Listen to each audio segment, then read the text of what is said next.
দর্শক, বাংলাদেশের মানুষের শান্তি নাই, সোজা শান্তি নাই।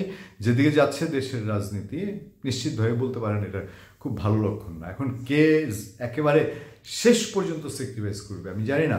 যে বর্তমান সরকার, বিএনপি বা জামাতে ইসলামী, বৈষম্যবিরোধী ছাত্র আন্দোলন, যে একেবারে টোটাল স্যাক্রিফাইস ছাড়া সমঝোতায় যাওয়ার আসলে ব্যাপার স্যাপার কতটা আছে এবং কতটুকুই ওই মসনদের লোভ ছেড়ে সমঝোতায় বাংলাদেশে যেতে পারবে এই নজির নাই। আওয়ামী লীগ নাই মানেই যে নাই তাও না, আওয়ামী লীগ আছে কোথাও না কোথাও।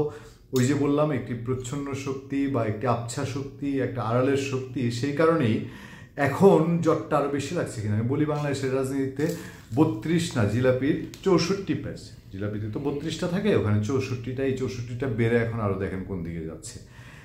কেন এত কথা হলো খবরটা খুব চিন্তা করার মতো, আপনাদেরকেও চিন্তায় ফেলবে।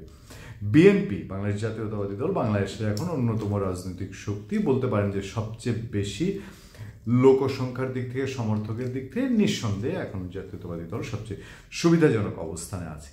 সেই জাতীয়তাবাদী দল বিএনপি, তারা এই ইন্টারিয়াম গভর্নমেন্ট ডক্টর ইউনূসের নেতৃত্বাধীন এই সরকার আসার পরে সরকারকে পূর্ণ সমর্থন দিয়েছে এবং মোটামুটি ধারণা করা হচ্ছিল যে 2 বছরের মধ্যে নির্বাচন হলে বিএনপির তাতে কোনো প্রবলেম নাই। এবং সরকার যখন এই বছরের শেষে অথবা আগামী বছরের মাঝামাঝি নির্বাচনের কথা বলছে, বিএনপিটা নিয়ে খুব জোরালো কোনো প্রোটেস্ট না করে বলেছে সুনির্দিষ্ট রোডম্যাপ চাই, কথাগুলো ঝাপসা সুবিধার না, এরকম একটু ইঙ্গিত দিয়েছিল। তারপর বিএনপি বলছে নির্বাচনটা তারা এই বছরের মধ্যে চায় এবং রোডম্যাপ ক্লিয়ার হতে হবে। এই জায়গায় আর কোনো কিছু বলার নেই। এবং বিএনপি সংস্কার চায় না সেই অর্থেই, মানে এই সংস্কার যদি তাদের মন মতো না হয় তাহলে তারা আগামী সংসদে এটা বৈধতা দিবে না, তারা ক্ষমতায় যাচ্ছে এটা ধরে নিয়ে। এবার এসে বিএনপি কি বলছে আপনারা শুনবেন।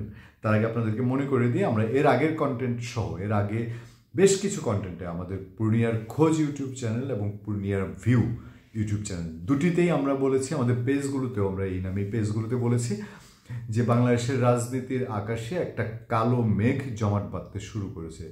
সেই কালো মেঘটা কি দেখেন আপনাদের সঙ্গে কিছুটা মিলে কিনা।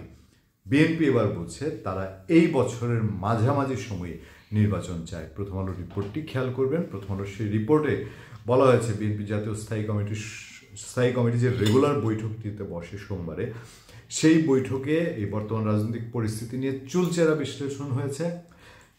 বিএনপি স্থায়ী কমিটির বা নীতি নির্ধারকদের ধারণা, সরকারের মধ্যে একটি অংশ নির্বাচনকে ডিলে করতে চাচ্ছে, দেরি করতে চাচ্ছে, অনেক পিছিয়ে নিতে চাচ্ছে। সেই জন্যই সংস্কার বিচার এগুলো বলা হচ্ছে। এই জায়গাটা দুরভিসন্ধিমূলক মনে করে বিএনপি এখন ফিল্ডে কর্মসূচি নিয়ে থাকতে চায়। ফিল্ডের কর্মসূচি মানে তো বুঝেন, এইসব কর্মসূচি যদি কন্টিনিউ হতে হয়, নির্বাচন যদি পিছাতে হয়, তাহলে আস্তে আস্তে কোন দিক যাবে জিনিসটা কিন্তু খুব আরামায়েসে সলভ হয়ে যাবে সেরকম আমরা বলেছি। তাহলে সেই ক্ষেত্রে কাউকে একদম 100% স্যাক্রিফাইস করতে হবে, যেটার মন মানসিকতা বাংলাদেশের রাজনীতিবিদদের নাই এবং যারা ক্ষমতায় বসেন তাদের কেন যেন এটা উধাও হয়ে যায়।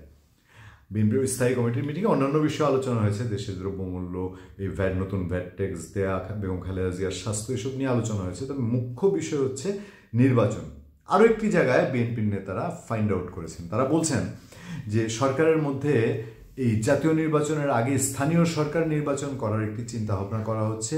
এই চিন্তাভাবনাকেও বিএনপি সহজভাবে দেখছে না। তারা ভাবছে এটার পিছনেও ডালমে কুচ কালা হয়, অন্য কোনো একটা উদ্দেশ্য আছে। আর নাহলে জাতীয় নির্বাচন করা যেখানে মেন কাজ হওয়ার কথা, এখানে কেন এখন স্থানীয় নির্বাচনের কথা আসছে? চলছিল তো কোনোভাবে। নির্বাচন যদি দেওয়ার ইচ্ছা থাকে তাহলে স্থানীয় নির্বাচন আগে জাতীয় নির্বাচন দিয়ে দিলে নির্বাচিত সরকার এসে সেই কাজগুলো করতে পারে। মুশকিলটা হয়ে গেছে কোথায়? মুশকিলটা হয়ে গেছে বৈষম্য বিরোধী ছাত্র আন্দোলন, সরকারের একটি অংশ, উপদেষ্টাদের একটি অংশ। বিএনপির কেউ বলেন যে নির্বাচনের নাম শুনলে উপদেষ্টাদের মুখ কালো হয়ে যায়। ব্যাপারটা এরকম যে ক্ষমতার গতি তো ছেড়ে দিতে হবে তখন। তো এই অংশগুলো তারা স্ট্রেট কাট বলছে যে নির্বাচন নিয়ে তাড়াহুড়া না করতে, সংস্কার হইতে হবে, দেশের সংস্কার খুবই প্রয়োজন, এটা তারাই করবেন, তাদের দিয়েই সম্ভব। এবং বৈষম্য বিরোধী ছাত্র আন্দোলন তারা স্টেট কার্ড সারা দেশে কমিটি দিচ্ছে, দিয়ে বলছে যে এই আগে শেখ হাসিনার বিচার হইতে হবে, আওয়ামী লীগের বিচার হইতে হবে, সংস্কার হইতে হবে, তারপরে নির্বাচন, এর আগে কোনো নির্বাচন হওয়া যাবে না। একদম ক্লিয়ার বক্তব্য বৈষম্য বিরোধী ছাত্র আন্দোলনের যারা নেতৃবৃন্দ তাদের। তো এই যদি হয় পরিস্থিতি, তাহলে এটার সুরাহা কোন পথে যাবে? এটা সুরাহা কি আলাপ আলোচনা বা ঐক্যের মাধ্যমে হবে, নাকি আলটিমেটলি আবার রাজপথে গড়াবে।